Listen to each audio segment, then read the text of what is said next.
Baik, terima kasih. Assalamualaikum warahmatullahi wabarakatuh. Terima kasih sebelumnya kepada Kak Fitri selaku pemateri kita pada kegiatan kali ini. Nah, baik teman-teman dan kakak-kakak sekalian, podcast History View episode 2 kita kali ini sebagai pembicara yakni Kak Fitri Ramdayani Mahmud SS, dan yang kita bahas kali ini yakni isi skripsi dari Kak Fitri dengan judul Perjudian di Kota Makassar tahun 1967 sampai 1974. Nah, mungkin Kak Fitri bisa dulu kenal-kenalan nih Kak, siapa tahu masih ada yang belum kenal. Perkenalan singkat aja, kayaknya sudah sebagian besar sudah tahu juga.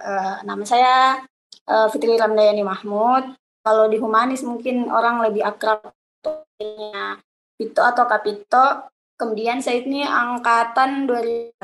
Kalau di humanis itu disebutnya Batara 2016. Dan saya lulus 2021 ke singkatnya. Untuk riwayat organisasi di humanis, saya pernah menjabat sekretaris umum kepengurusan, kalau nggak salah itu periodenya 2017-2018, terus periode selanjutnya saya menjabat DPO, Dewan Penasihat Organisasi. Baik Kak, terima kasih. Nah, mungkin teman-teman sudah kenal ya siapa pemateri kita kali ini. Nah, kalau gitu daripada berlama-lama, mending kita langsung masuk ke agenda pembahasannya, yakni Kak Fitri bisa nih ceritain apa aja sih isi skripsi yang akan kita bahas kali ini, dipaparin apa aja isi-isinya, bagaimana kandungan, dan secara singkat sih kayak kesimpulan gitu. Tapi sebenarnya kalau skripsi saya ini kan judulnya Perjudian di Kota Makassar tahun 67 sampai 4. Ini lebih mengarah ke sejarah sosial. Sebenarnya awalnya itu saya mau mengambil kebijakan aja, tapi ternyata masalah kebijakan itu sudah pernah dibahas sama salah seorang dari mahasiswa UNM. Jadi akhirnya saya diarahkan untuk mengarah ke sejarah sosialnya atau bagaimana masyarakat melakukan kegiatan tersebut lah. Sebenarnya kalau membahas skripsi itu kan, kalau sejarah itu di yang lainnya S1 kebanyakan kita tuh 5 bab ya, jadi dari 1 sampai bab 5, mulai dari pendahuluan sampai ke bab 5-nya itu kesimpulan. Kalau bab 1 memang kan itu lebih ke kayak apa ya, rencana penelitian, apa yang ingin kita lakukan, apa yang kita teliti. Ya seperti proposal penelitian lah yang kita ajukan. Nah, kalau bab 2 di skripsi saya sendiri itu saya membahasnya tentang gambaran umum dari lokasi penelitian saya. Kebetulan lokasi penelitian saya Kota Makassar, jadi saya bahasnya tentang Kota Makassar. Tapi itu secara gambaran umum aja, jadi nggak secara spesifik membahas Makassarnya seperti apa. Jadi karena bab 2 itu lebih ke kayak antar untuk ke bab isi atau bab membahas isi dari masalah kita. Jadi cuma kayak pengantar, jadi saya ambilnya Makassar secara singkat dari sebelum kemerdekaan sampai pada masa penelitian saya di tahun 60-an ini. Kebetulan pada masa itu Makassar dipimpin oleh kota Patompo. Jadi saya ambil sejarah, kemudian Makassar dibawa ke pemimpinan Patompo. Jadi kayak singkat aja sih kalau bab 2. Nah, bab 3, bab 4 itu adalah pembahasan dari rumusan masalah kita, dari apa yang kita pertanyakan dari rumusan penelitian kita. Nah, kebetulan di bab 3 dan bab saya bagi di dia itu berdasarkan periodisasi tahun. Jadi dari mulai tahun ini sampai tahun. Karena saya bahasnya tentang perjudian, lebih spesifiknya itu tentang perizinan. Makanya saya mulainya misalnya di bab 3 itu saya bahasnya perjudian apa nih yang mendapat perizinan di tahun 60-an gitu. Kayak sahabatnya Loto, karena pada tahun itu yang pertama kali mendapatkan perizinan atau jalan dari pemerintah itu loterai totalisator atau biasanya disingkatnya Loto. Sebenarnya perjudian Loto ini itu awal mulanya dari berdasarkan pencarian sumber saya, pencarian data saya, itu awalnya bukan dari Makassar. Jadi pertama kali itu laksanakan di Jakarta oleh Ali Sadikin pada saat itu. Cuman akhirnya dia dilakukan juga di beberapa kota besar, termasuk Makassar. Kenapa perjudian itu mendapatkan perizinan gitu kan, tahun yang saya ambil itu tahun 60-an kan, dari 67 lah, akhir 60-an. Ternyata pada masa itu perjudian itu diambil karena pemerintah membutuhkan dana kekurangan dana lah, intinya dia membutuhkan dana tambahan pembangunan daerah. Itu kegiatan yang cukup marak adalah perjudian.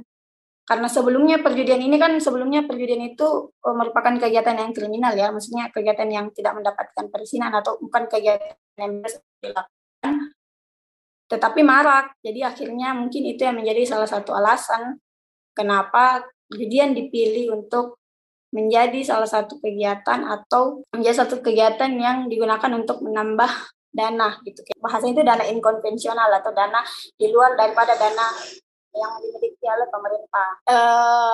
Kemudian kalau di bab 3 saya itu dia lebih secara khusus sih, dia benar-benar spesifik membahas tentang loto itu, mulai dari kayak tata cara permainannya, bagaimana masyarakatnya, antusiasmenya, bagaimana pro dan kontranya, fokus ke loto itu sih, ke loteria totalisator itu sendiri. 4 itu adalah tahun setelah pelaksanaan loto, di mana tetap ada perizinan maksud saya, tetap ada perizinan terhadap kegiatan perjudian, tetapi itu dia bukan perizinan yang pusat gitu. Kalau misal loto nih tahun 60-an itu kan loto itu dia pusat. Jadi kita mengajukan perizinan, daerah mengajukan perizinan ke Kementerian Sosial yang menaungi waktu itu Kementerian Sosial. Jadi kalau misalnya kita melakukan kegiatan, pajaknya itu masuk ke pajak daerah, kemudian masuk ke pajak kementerian. Sementara kalau setelah loto, dia itu pajaknya cuma masuk ke pemerintah. Jadi dia itu cuma perizinan dari pemerintah kota. Seperti itu intinya ya. Itu intinya. Terus kalau masalah perjudian, mungkin intinya itu kebijakan ya, seharusnya bahas kebijakan. Bagaimana kebijakan muncul, tapi karena sudah pernah ada penelitian yang membahas itu, jadi kita harus melakukan pembaharuan penelitian. Akhirnya saya mengambil ke arah sosial. Jadi saya banyak melakukan wawancara terhadap orang-orang yang pernah atau terlibat secara langsung dengan kegiatan perjudian itu. Jadi bagaimana masyarakat itu tidak hanya di kota Makassar saja yang antusias. Jadi kalau misal penyelenggaraan loto itu, misalnya pengundiannya akan dilakukan, jadi banyak sekali orang-orang dari daerah yang datang ke lokasi pemutaran atau pengundiannya. Jadi antusiasmenya walaupun di samping tetap ada pihak-pihak yang kontra. Sehingga mungkin itulah mengapa dia akhir tahun, masuk tahun 70-an dia, ya pada dasarnya itu ya, dia di pelaksanaan perizinan terhadap perjudian itu untuk dana atau kebutuhan dana terhadap pembangunan. Yang mana kalau kita tahu juga pada masa kan dia itu adalah masa peralihan dari orde lama ke orde baru. Jadi mungkin keuangan atau ekonomi mengalami masa-masa yang sulit sehingga daerah membutuhkan dana tambahan. Apalagi slogan pembangunan orde baru kan, jadi daerah dituntut melakukan pembangunan. Jadi kebutuhan dana itu yang memicu hadirnya perizinan atau pegalan terhadap perjudian dengan beberapa bentuk yang saya jelaskan di skripsi saya. Contoh, kemudian di tahun selanjutnya ada hal kasino dan lain-lain yang mungkin yang melakukan itu lebih perorangan atau kayak pengusaha atau apa yang melakukan dan meminta ke pemerintah. Tahun 60-an itu pemerintah kota yang melakukannya, terus melakukannya yang berhubungan langsung dengan pusat. Kayak gitu aja kalau bab isi saya ya, secara singkatnya seperti itu. Terus bab 5 ya udah kesimpulan dari itu. Dalam penulisan skripsi bab 1 sampai bab 5 sistematikanya kurang lebih kayak gitu. Jadi dari pendahuluan, pengantar ke isi, terus isi dari rumusan masalah, lalu ke kesimpulan. Ya, baik Kak, terima kasih. Pertanyaan saya nih Kak, apa sih yang melatar belakangi Kak Fitri ngambil judul ini untuk menjadi dijadikan skripsi? Gimana Kak? Oke, baik. Apa suara saya udah cukup jelas? Saya udah Kak. Sebenarnya kalau mengambil topik atau tema dari skripsi itu setiap orang mungkin beda-beda ya caranya. Mungkin ada yang misal dia ambil topik itu dari tema-tema yang dia suka. Misal dia suka tema maritim, dia akan cari semua topik yang berkaitan dengan maritim. Atau misal dia suka tema ekonomi, dia akan cari topik yang berkaitan dengan ekonomi gitu. Tapi kalau saya sendiri, proses saya mengangkat judul ini atau memilih judul ini itu lebih berdasarkan ke awalnya penelusuran arsip ya. Jadi karena saya merasa dalam penelitian atau penulisan skripsi di sejarah itu dasarnya itu kan dia ada di sumber arsip. Jadi yang saya lakukan pertama itu saya melakukan penelitian arsip. Saya coba baca-baca inventaris, mungkin seperti teman-teman yang lain yang sedang meneliti juga melakukan hal tersebut. Baca inventaris, terus saya tulis semua inventaris yang menurut saya cukup banyak, lalu saya klasifikasikan yang mana yang menurut saya ini punya inventaris atau data atau arsip yang cukup banyak. Jadi ketika saya sudah mengklasifikasi, saya coba baca beberapa, dan akhirnya saya menemukan ternyata perjudian itu punya banyak sekali data inventaris. Sementara di jurusan kita itu belum ada juga mahasiswa yang nulis tentang itu. Dari situ saya coba cari tahu lagi tentang perjudian kan tahun tersebut. Nah, saya dapati ternyata memang ada pelegalan atau perizinan terhadap perjudian. Itu adalah satu hal yang menarik karena sebagai mahasiswa sejarah, kita kan melihat fenomena, kita melihat peristiwa atau kita melihat perubahan yang terjadi. Bisa lihat kalau misalnya perjudian ini, lah kok kenapa ya bisa perjudian itu legal atau dapat perizinan tahun itu, sementara di tahun sekarang itu perjudian yaitu tindak kriminal gitu kan, di tahun sebelumnya juga dia itu dilarang. Nah, berdasarkan hal itu saya pikir ada hal yang menarik untuk dibahas. Saya cobalah ajukan ke yang menurut saya cukup kompeten di bidang itu, saya ajukan dan menurut beliau bisa, dan akhirnya saya memilih topik tersebut. Jadi berdasarkan penelusuran arsip, terus kemudian saya melihat ada yang menarik, ada yang perlu kita bahas dan yang bisa dibahas dari hal tersebut, akhirnya saya lebih kayak begitu sih saya. Setelah tadi sudah mengajukan judul nih soal perjudian, kan penulisan sejarah, metodologi penulisan sejarah itu tidak sama ya Kak, sama metode penulisan. Nah, di antara tahapan-tahapan penulisan sejarah, di antara tahapan metode penulisan sejarah ini, menurut Kakak tahapan mana yang paling menantang atau sulit begitu Kak? Dan gimana sih caranya supaya bisa melalui kesulitan itu? Penulisan sejarah sendiri sebagai mahasiswa sejarah, skripsinya cukup beda ya dengan jurusan-jurusan lain di fakultas kita yang lebih dekat. Mulai dari kayak kendala paling utama itu sebenarnya di sumber atau sumber arsip, karena banyak kan, jadi kita butuh ketekunan untuk ketelitian yang benar-benar untuk mencari sumber arsip itu hal utama sih buat saya. Jadi kayak untuk mengarah penelitian proposal pertama itu kan yang paling ditekankan adalah arsip gitu, sementara mungkin ya inventaris di kantor arsip itu kayak kalau kita buka inventarisnya itu kita bilang ini mah sudah pernah ditulis, ini sudah pernah. Jadi butuh ketekunan untuk mencari satu-satu kira-kira apa yang data sumber apa yang masih bisa untuk dikaji. Pertama itu ya mencari suatu sulit. Jadi bukan hanya dari sumber arsip, sumber data-data buku juga kita itu sulit ya untuk dapatkannya. Misalnya perpustakaan itu kayaknya untuk tahun-tahun penelitian kita itu agak susah kan didapatnya.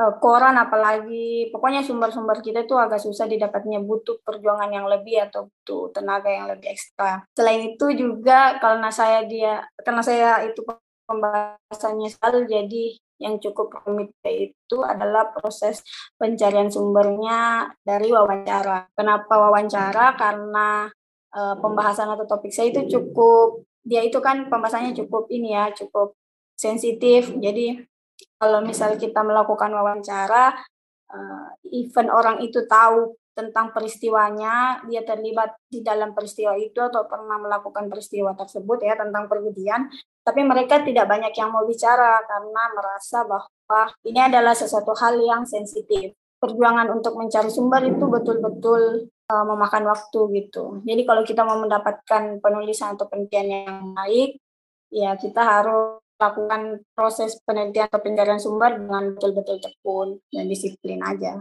Kalau saya itu sih. Apalagi kalau wawancara ya, itu wawancara betul-betul, karena tidak semua yang kita inginkan itu bisa kita langsung dapatkan ke orang. Kita nggak bisa to the point langsung minta ini minta itu, karena tidak semua narasumber itu mau untuk langsung cerita. Mungkin dia kayak bercerita dulu tentang kehidupan pribadinya atau apa baru untuk masuk ke pembahasan kita. Jadi dibutuhkan komunikasi yang lebih baik sih, mengarah ke wawancara. Oh iya, sama ini, kalau misal dari kita sudah penelusuran sumber, proses penulisannya juga itu rumit karena kita harus menyusun akunnya, jadi itu harus kronologis. Jadi sebagai anak sejarah itu cukup rumit. Kan kalau anak sastra kita tinggal tulis aja opini atau apa segala, kalau kita harus kronologis dan harus sesuai nama periodisasi. Dari pencarian sumber terus penulisan, ya memang sepertinya tahapan ini yang paling mengambil waktu dan tenaga banyak, apalagi seperti yang dikatakan tadi bahwa penulisan sejarah itu harus kronologis, di mana pembahasan tahunnya tuh harus jelas dari kapan ke kapan, apa yang terjadi di tahun itu, bagaimana peristiwa di tahun itu. Nah, kalau dari isi skripsinya Kak Fitri ini di tahun 1950-an itu Makassar sudah mulai dikembangkan menjadi kota modern, yang dimana pembangunan sudah mulai dilakukan kayak Pantelosari dan pembangunan lainnya. Nah, di rentetan tahun 1960-an Kak, bagaimana sih dampak yang dihasilkan dari perjudian yang diberikan perizinan ini? Apakah betul-betul dalam kata dia mampu membangun atau memberikan banyak sumbangsi kepada pembangunan di Kota Makassar?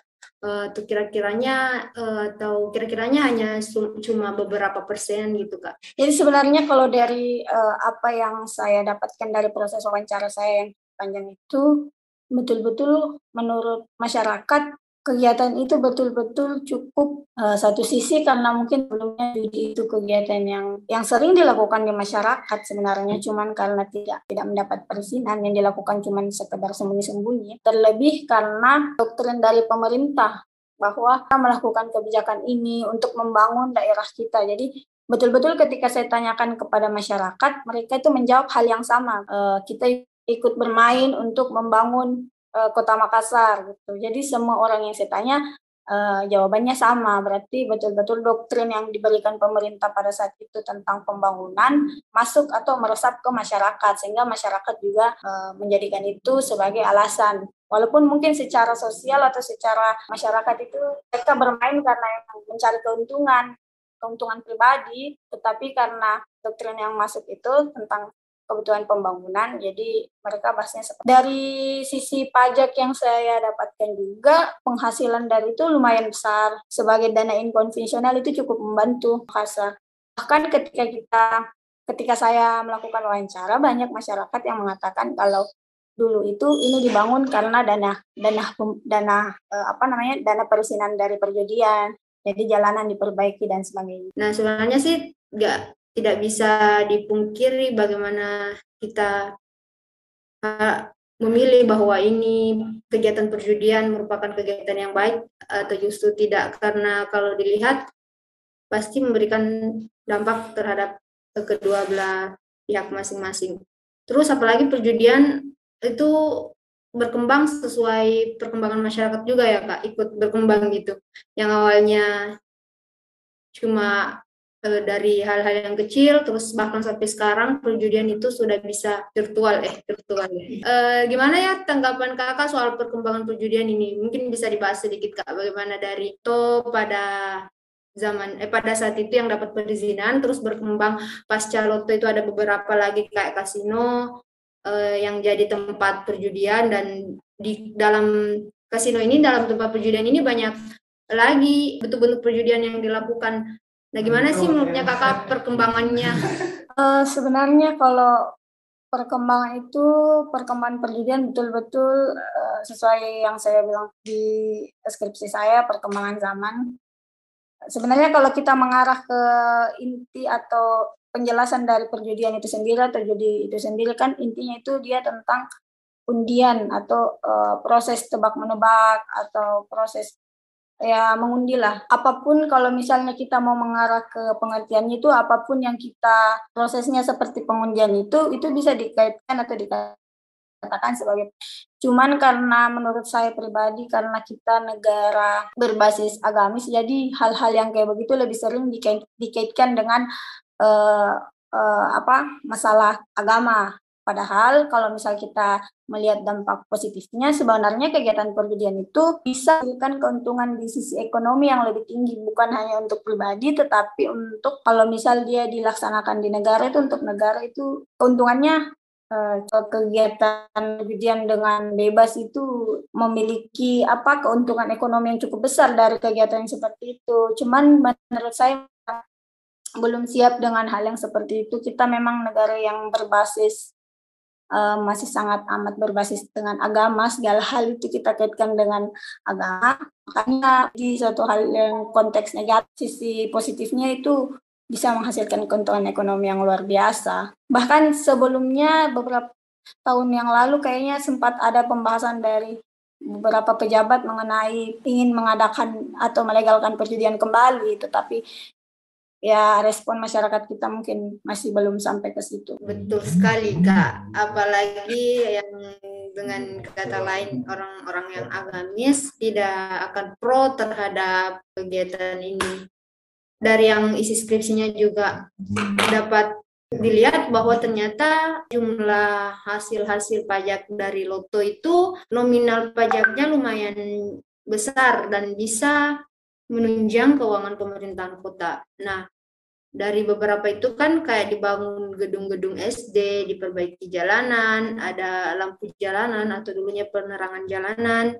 Nah, terus Kak, kayak pandangan bagaimana sih ini pandangan kaum agamis dulunya yang kan pasti menentang dilegalkannya perizinan perjudian ini, padahal perizinan perjudiannya tidak berlangsung lama, cuma beberapa tahun ya Kak. Nah, apa salah satu penyebab diberhentikannya perizinan itu ini salah satunya dari karena dari faktor kaum agamis ini atau ada faktor lain Kak? Gimana bisa berakhir di antara jadi pokok bahasan?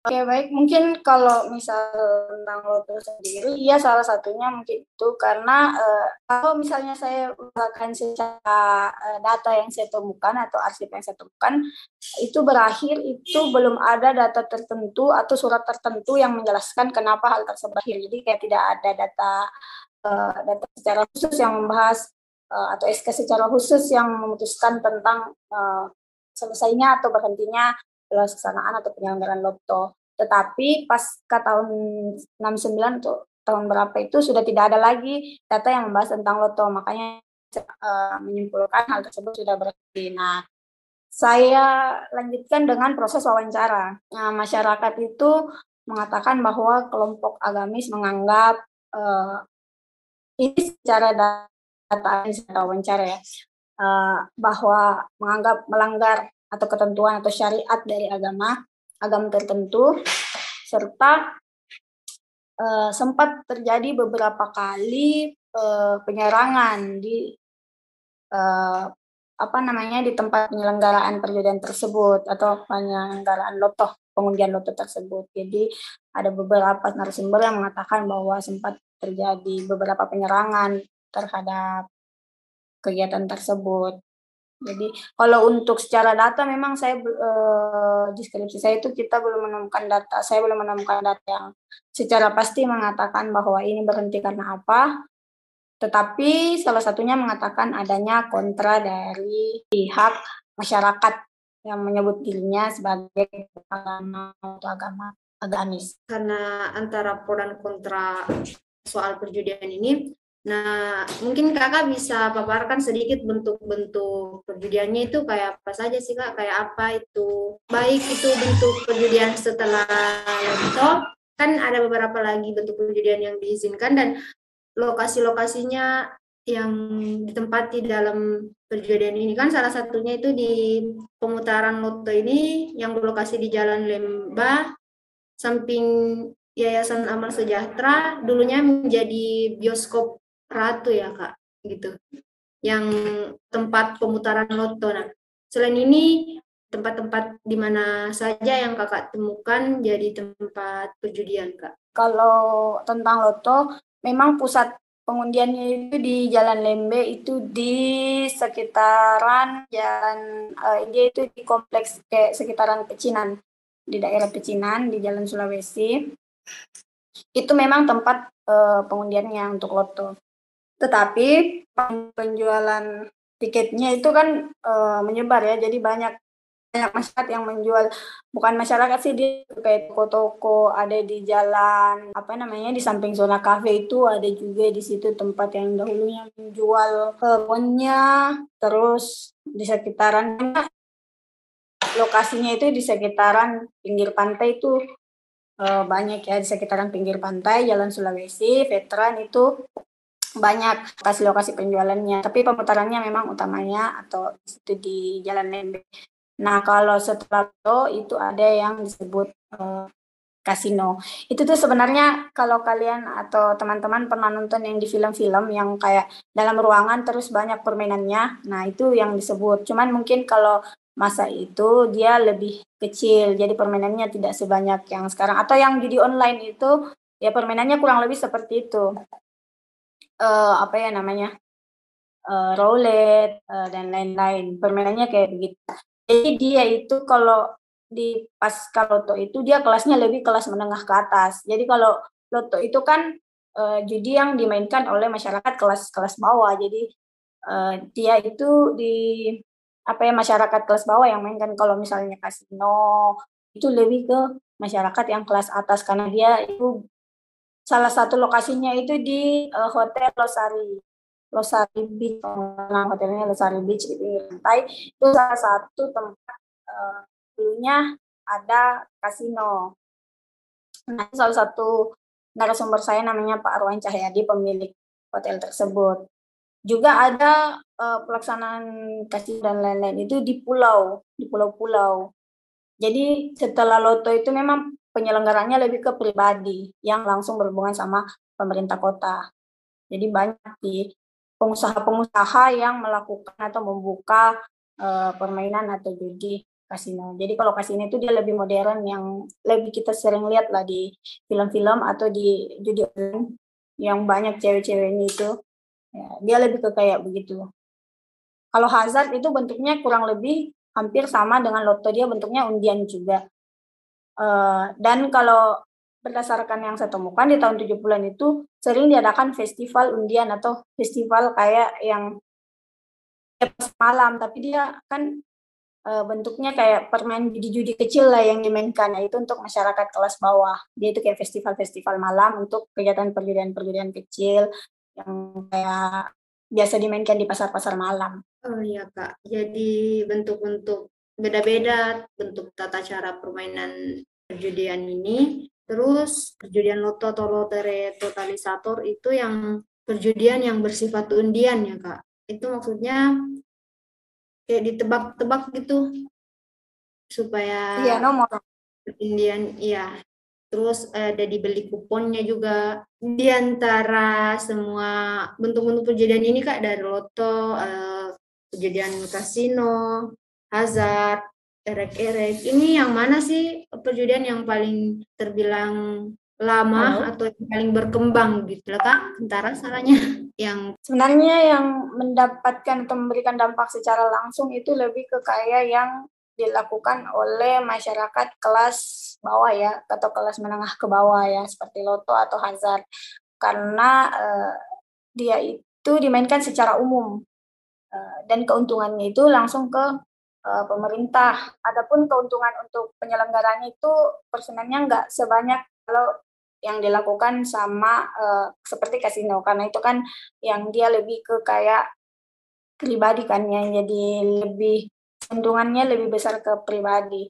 Paling ke pemerintah itu dia cuman kayak pajak persenan berapa. Kalau loto dan hazard itu betul-betul kegiatan yang dimainkan oleh masyarakat tingkat menengah ke bawah yang lebih luas, yang lebih terbuka umum, jadi keuntungannya lebih banyak masuk ke pemerintah.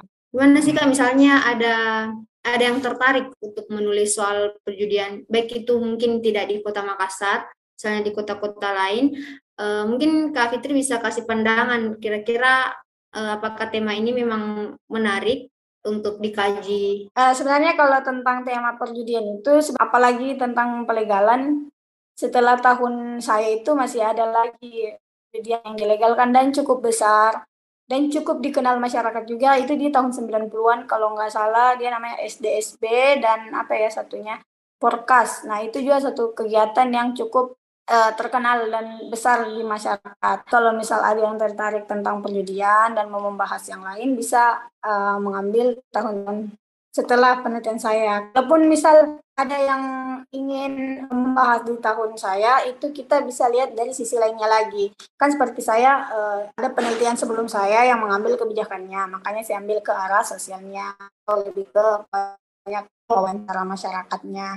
Nah, bisa dilihat lagi kira-kira apa kalau misal di tahunnya ingin sama seperti tahun yang saya teliti. Kalau misalnya ingin yang lebih baik lagi, itu di tahun setelah saya, di tahun setelah penelitian saya itu masih ada perjudian yang marak juga dan lebih besar juga, lebih terkenal juga. Dia ada SDSB dan Porkas tadi. Izin ada pertanyaan dari room chat. Nah, saya bacakan ya, Kak.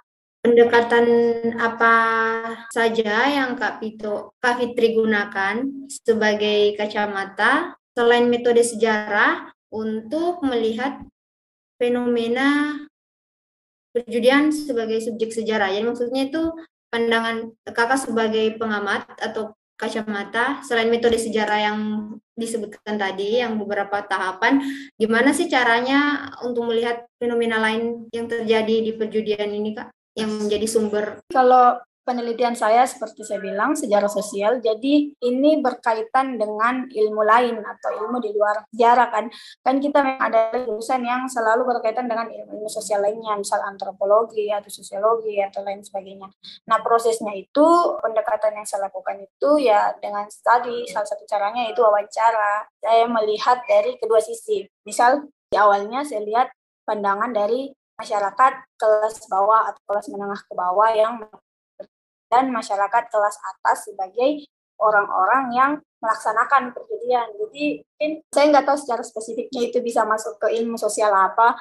Kalau misal fenomena lain, jadi kalau misal selama kita penelitian itu, selama kita cari sumber itu, pasti selalu ada hal lain yang kita temukan.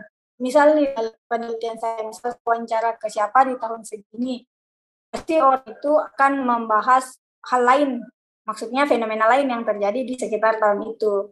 Nah, kalau di Makassar sendiri itu salah satu yang cukup besar di tahun segitu adalah tentang dunia hiburan. Jadi, fenomena lain yang terjadi selain perjudian itu adalah dunia hiburan di Kota Makassar. Mulai dari tari-tarian yang lebih modern ya, yang kayak tari tiang dan segalanya, mulai dari musik yang mulai masuk, mulai dari film dan lain sebagainya. Jadi dunia hiburan, perjudian lebih fenomena lainnya itu berkaitan dengan dunia hiburan malam ya, kayak gitu sih. Kayak diskotik mulai bermunculan. Iya, Kak. Jadi itu tadi yang bahas untuk pertanyaan Kak Ulfa. Karena sudah tidak ada yang ingin bertanya, dan di akhir sesi ini, Kak, mungkin ada pesan-pesannya untuk adik-adik di Humanis. Kalau tentang skripsi, yang pertama itu kalau menulis skripsi itu tentunya harus selalu tekun ya, harus disiplin. Jadi bukan sekedar yang kayak ya udah yang penting selesai, ya udah nulis aja yang penting ini, yang penting itu. Jadi menurut saya skripsi itu sebagai salah satu setelah bertahun-tahun kuliah, skripsi bisa jadi ajang pembuktian kita. Untuk di Humanis, saya rasa kegiatan-kegiatan Humanis sekarang sudah berkembang luar biasa, sudah banyak diskusinya. Saya cukup salut kegiatan-kegiatan yang mengarah tidak hanya ke masalah kaderisasi, tetapi juga masalah keilmuan yang makin sering saya lihat warawiri diskusinya di mana-mana. Mungkin hal yang tersebut bisa ditingkatkan dan dilanjutkan. Baik, Kak, terima kasih banyak.